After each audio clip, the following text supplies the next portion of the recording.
राष्ट्रिय भेलाका सभापति तथा विजय नेपालका अध्यक्ष गोपाल पौडेलज्यू,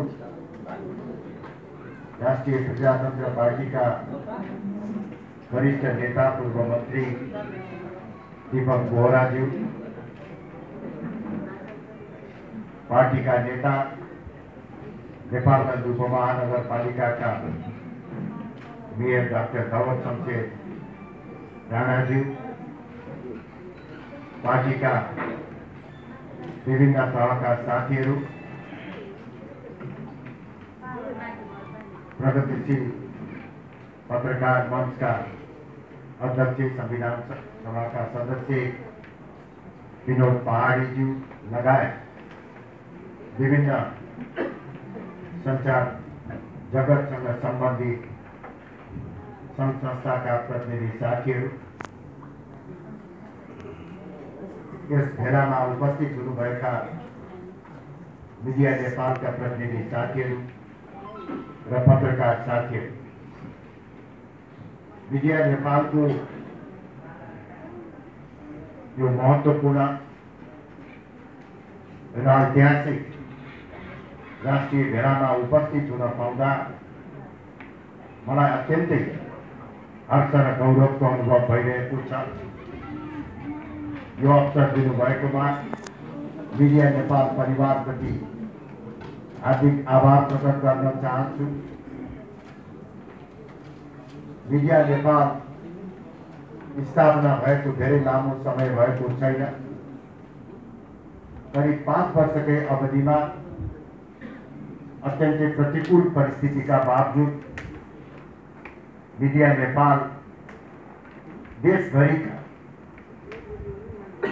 राष्ट्रवादी, स्वतन्त्र, श्रमजीवी र व्यवसायिक पत्रकारहरूको साझा र प्रतिनिधिमूलक संस्था बन्न सकेको छ।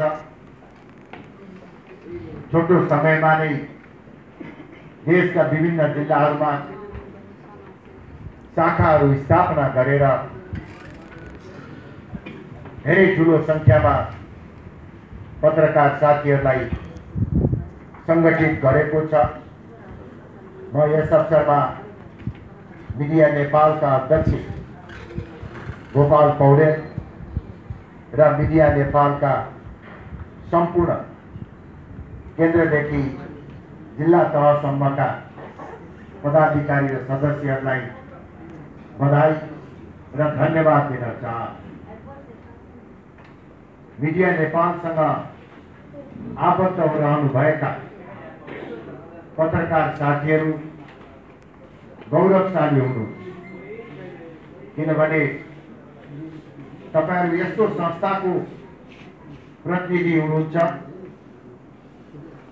जो राष्ट्रवादी भावनाले ओतप्रोत, जो स्वतन्त्र पत्रकारहरूको साझा मञ्चको रूपमा स्थापित भएको त्यस्तो गौरवशाली संस्थाको सदस्य हुनुभएकोमा तपाईहरू सबै बधाईका पात्र पनि हुनुहुन्छ। मलाई थाहा छ तपाईहरूलाई सजिलो छैन। राष्ट्रिय राजनीतिमा हामी जुन अनुभव गरिराखेका छौं, संचार क्षेत्रमा लगभग तपाईहरू त्यस्तै परिस्थितिको अनुभव गरिराख्नु भएको छ। राष्ट्रिय राजनीतिमा पनि राष्ट्रवादी भएर बाँच्न गाह्रो छ। जति बेला नेपालको राजनीतिमा देशी विदेशी शक्तिहरूको अनुचित दबाव र प्रभाव पढ्यो, जति बेला प्रजातन्त्रको नाउँमा ब्रह्मलुट चलिराखे, राजनीति र चुनावमा पैसाको चलखेल हुन्छ, राज्य सत्ताको दुरुपयोग हुन्छ, यस्तो अवस्थामा स्वतन्त्र र राष्ट्रवादी सोच राखे राजनीति गर्नु अत्यन्तै कठिन हुन्छ। निष्ठाको राजनीति गर्नु अत्यन्तै कठिन हुन्छ। अनेक किसिमका आरोप प्रत्यारोपहरू भोग्नु पर्ने हुन्छ। त्यसैले सञ्चार क्षेत्रमा पनि जति बेला सञ्चार क्षेत्र व्यापारीहरूको स्वार्थ पूर्ति गर्ने माध्यम यदा कदा देखिराखिएको छ। त्यसै गरी बाह्य शक्तिले पनि यदा कदा सञ्चार क्षेत्रलाई आफ्नो स्वार्थ सिद्धि गर्ने माध्यमको रूपमा दुरुपयोग गरिराखेका। यसै गरी राजनैतिक क्षेत्र र खास गरी दलहरूले पनि आफ्नो स्वार्थ प्रवर्धनको निमित्त सञ्चार जगतलाई दुरुपयोग गरिराखेको छ।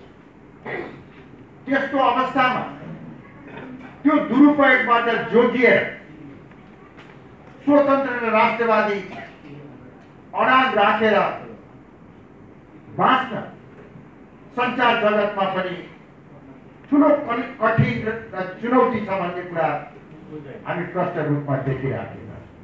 त्यसका बावजुद जुन कठिन सङ्घर्ष गरेर तपाईहरु स्वाभिमानपूर्वक आफ्नो ठाउँमा सञ्चारकर्मीको रूपमा क्रियाशील हुनुहुन्छ, तपाईहरु सबै प्रशंसाका पात्र हुनुहुन्छ। मीडिया नेपालको यो राष्ट्रिय भेलाले सञ्चार क्षेत्रमा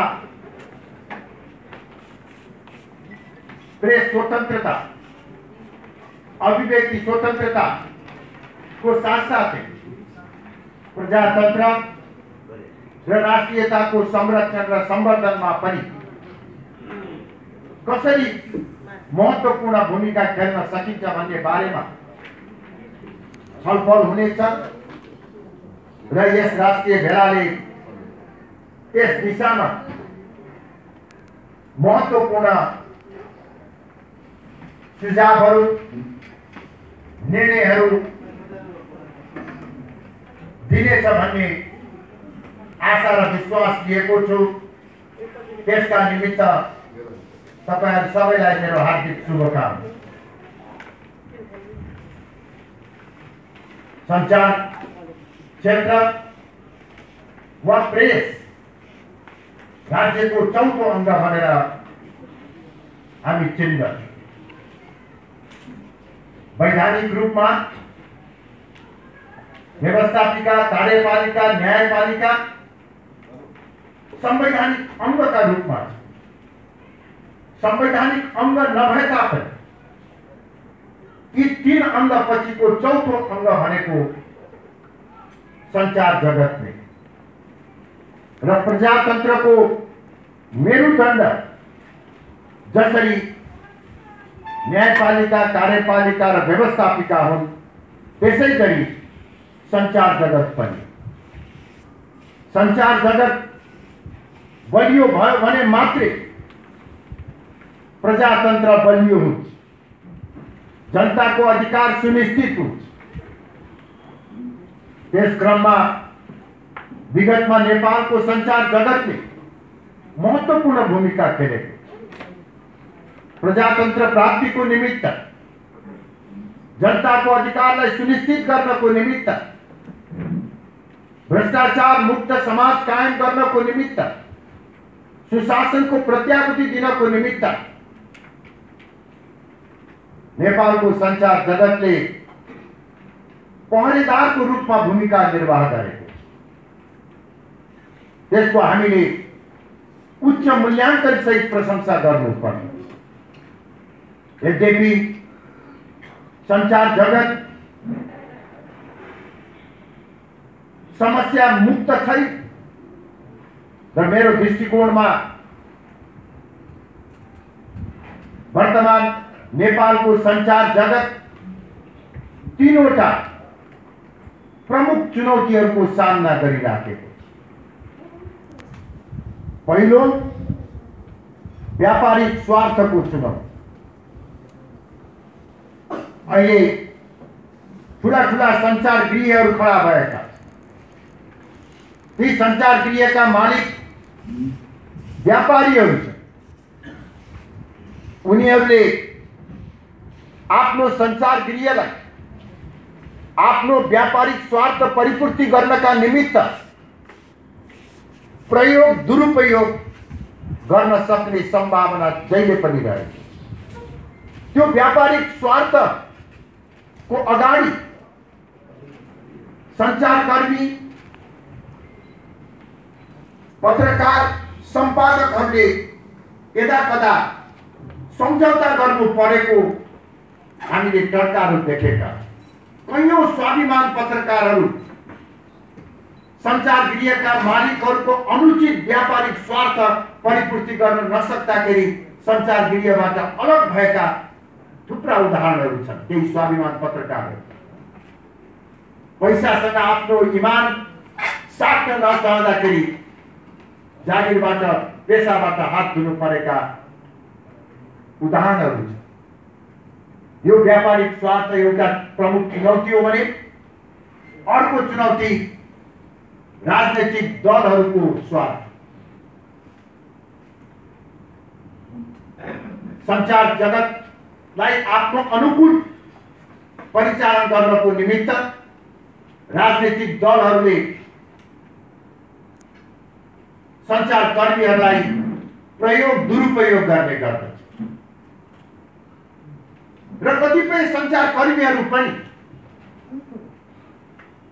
त्यो प्रयोग र दुरुपयोगमा रमाइराखेका छन्। पत्रकारिता अध्ययन गर्दाखेरि कलेजमा कोही नेभी सङ्घमा भयो होला, कोही अखिलमा भयो होला। पढाइ सकिसकेपछि जब पेसामा संलग्न भए त्यो विद्यार्थी जीवनको राजनीतिक दलसँगको सम्बन्धलाई पेसामा लागिसकेपछि छोड्न सकेका छैन। राजनीतिक दलहरूको प्रभाव र हिजोको विद्यार्थी जीवनका प्रभावले आफ्नो कारणले गर्दाखेरि पनि स्वतन्त्र पत्रकारिता संकुचित भएको हामीले देखेका छौँ। अघि पनि विनोदजीले पनि भन्नुभयो, हाम्रो पूर्व मन्त्री दीपक बोहराले पनि भन्नुभयो, कतिपय पत्रकारहरू राजनीतिक स्वार्थको कारणले गर्दा, राजनीतिक दलसँगको आबद्धताको कारणले गर्दाखेरि घाम झैं छर्लङ्ग सत्य तथ्यलाई पनि उपेक्षा गरिराखेका। कतिपय सन्दर्भमा हामी पनि त्यसको शिकार भएका। दशौं हजारको जुलुस र आमसभा काठमाडौँमा अथवा देशका अन्य भागमा हुँदाखेरि केही ठुला संचार गृहहरूले त्यसलाई देख्दै 100-150 को सानो जमात र आफू अनुकूलका व्यक्तिहरू सहभागी हुँदाखेरि त्यो ठुलो राष्ट्रिय समाचार बनेर प्रिन्ट र टेलिभिजनमा आउँदछ। यो राजनीतिक दलको स्वार्थ स्वतन्त्र पत्रकारिताको निमित्त अर्को दोस्रो ठुलो चुनौती। तेस्रो चुनौती यो अझै खतरनाक, त्यो विदेशी स्वार्थको चुनौती। नेपालमा आफ्नो प्रभाव कायम गर्नको निमित्त केही बाह्य शक्तिहरूले नेपालका राजनीतिक दलहरूमाथि लगानी गरेका। चुनाव लड्न, आन्दोलन गर्न नैतिक सहयोग र समर्थन मात्र होइन, केही विदेशीहरूले नेपालका केही प्रमुख राजनीतिक दलहरूलाई आर्थिक सहयोग पनि गर्छ।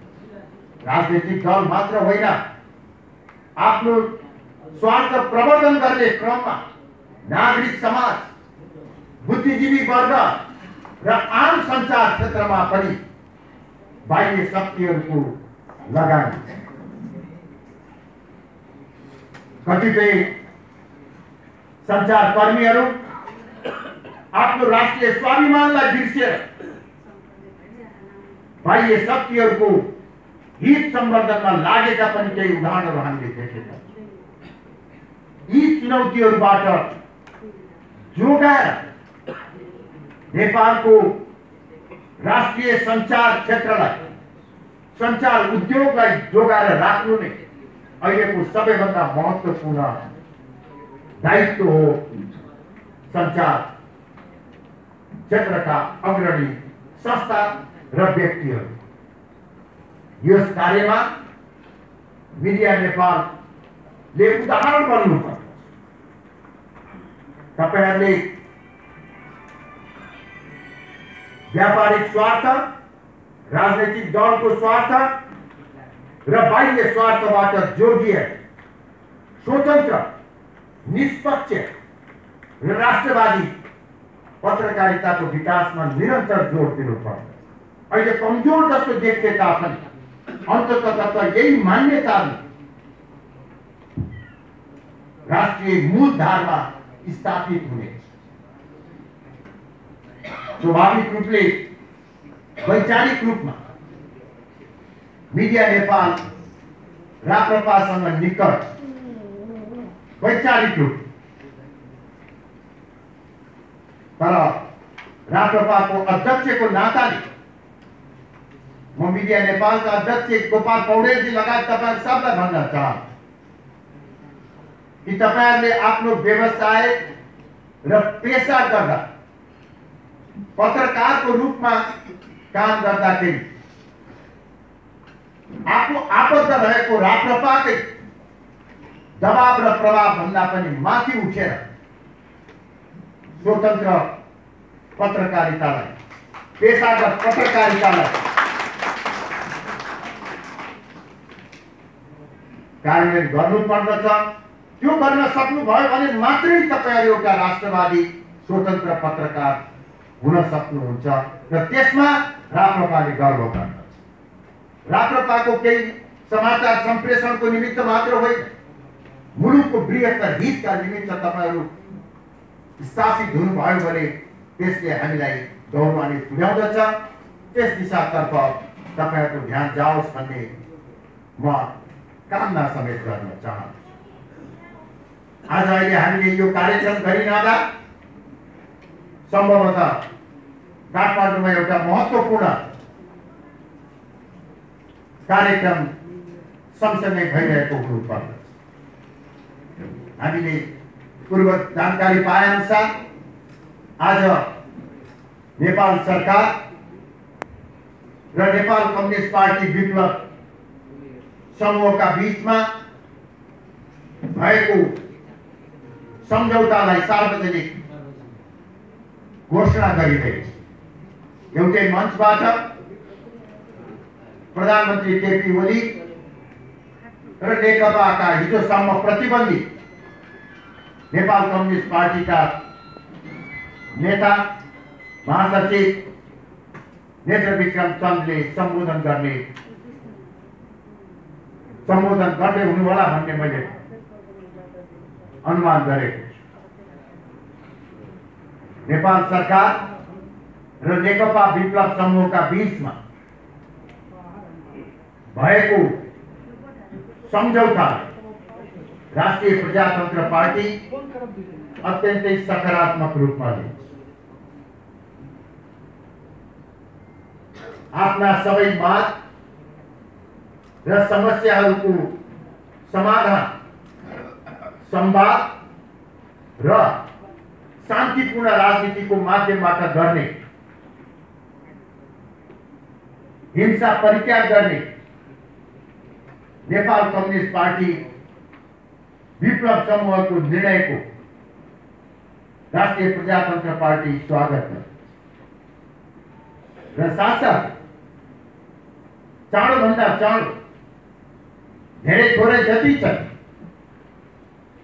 विप्लव समूहका साथमा रहेको हतियार राज्यलाई बुझाउनु पर्दछ र हिंसाको पूर्ण परित्याग भएको घोषणा होस् भन्ने हामी आग्रह समेत गर्न चाहन्छौँ।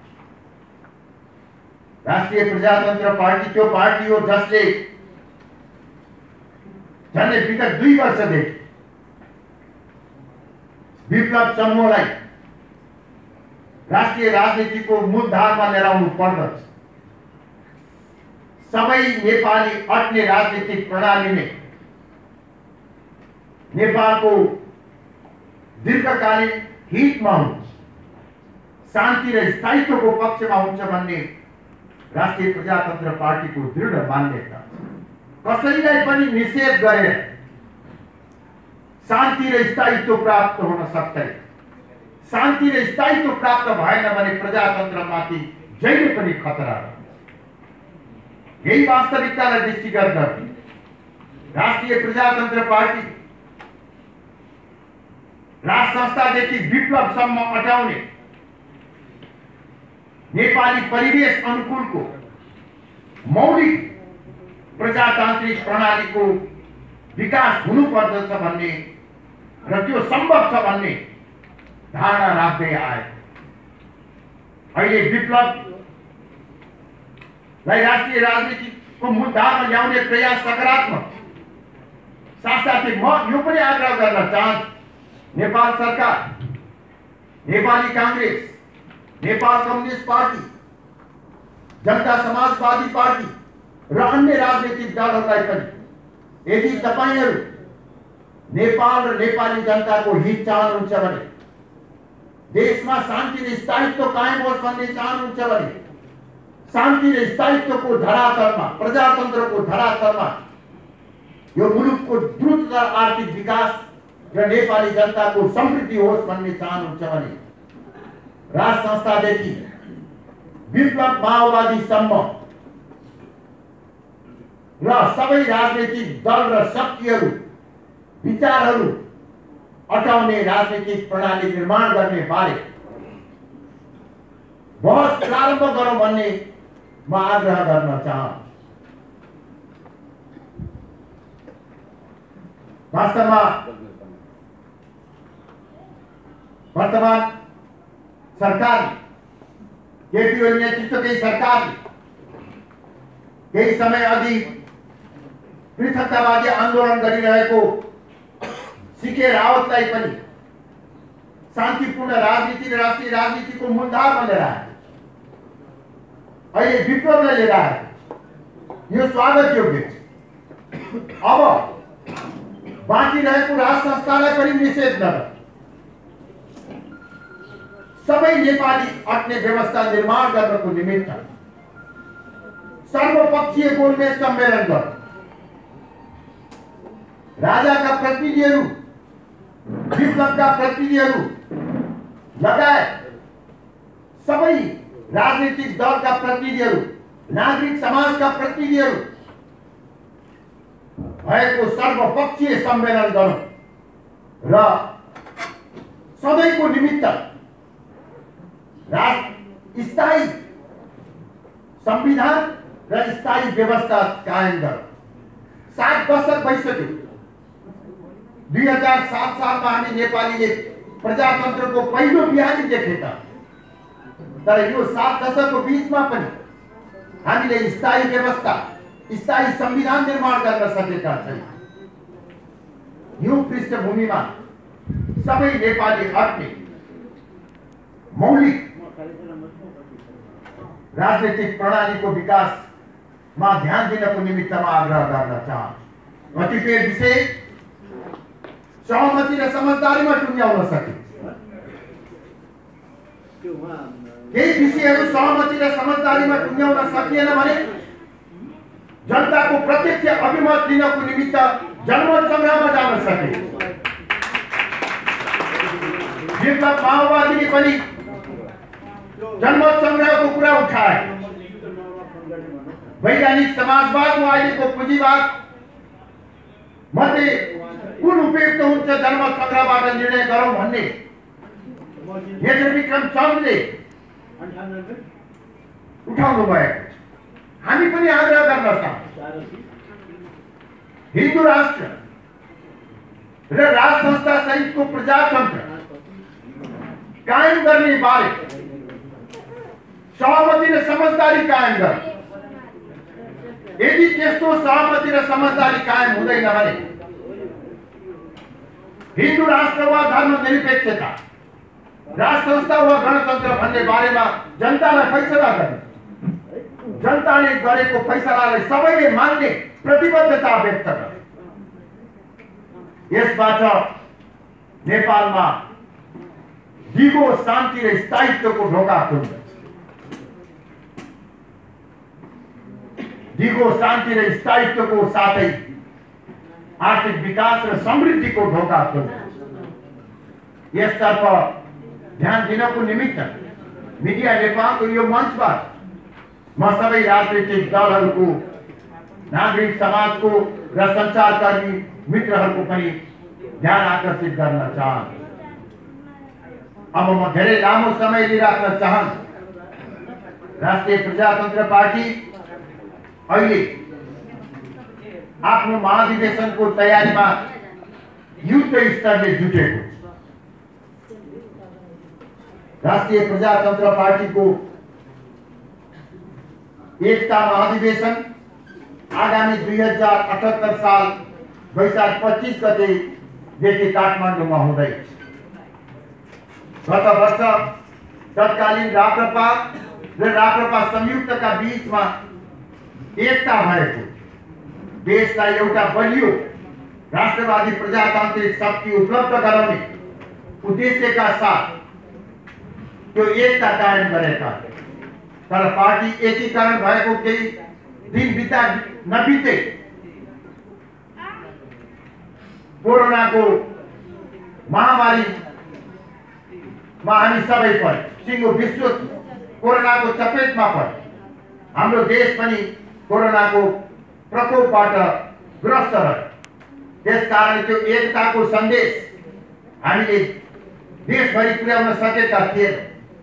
अब महाधिवेशनको तयारी सँगसँगै त्यो एकताको सन्देश जनताको घर दैलोमा पुर्याउने र महाधिवेशन पश्चात राष्ट्रिय प्रजातन्त्र पार्टीलाई देशको एक अग्रणी राष्ट्रवादी प्रजातान्त्रिक शक्तिका रूपमा स्थापित गर्ने अभियानका साथ हामी अगाडि बढ्ने तयारी गरिराखेका छौँ। कांग्रेस र कम्युनिस्ट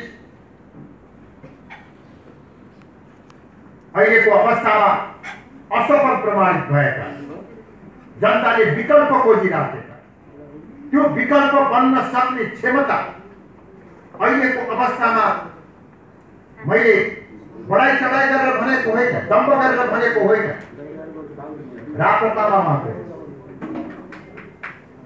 राष्ट्रिय प्रजातन्त्र पार्टीले गएको चुनावमा निराशाजनक परिणाम भोग्नु पर्यो। तर संख्यात्मक रूपमा कम भए पनि कांग्रेस र एमालेको हाराहारीमा देशका प्रत्येक वडामा राष्ट्रिय प्रजातन्त्र पार्टीको संगठन अहिले पनि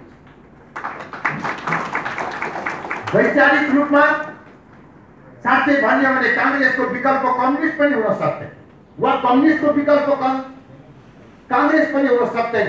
यिनीहरूको बीचमा कुनै सैद्धान्तिक भिन्नता देखिँदैन।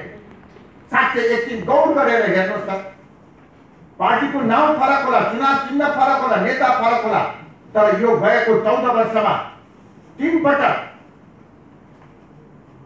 नेपाली कांग्रेस, 3 पटक नेकपा माओवादी, 4 पटक नेकपा एमालेको नेतृत्वमा सरकार गठन भयो। यी 10 वटा सरकारहरूका कुन चाहिँ नीतिगत भिन्नता थिए भन्नुहोस्। कम्युनिस्ट कांग्रेस गएर कम्युनिस्ट आयो, कम्युनिस्ट गएर माओवादी आयो, तर तिनै विचार, तिनै नीतिले निरन्तरता पाएका।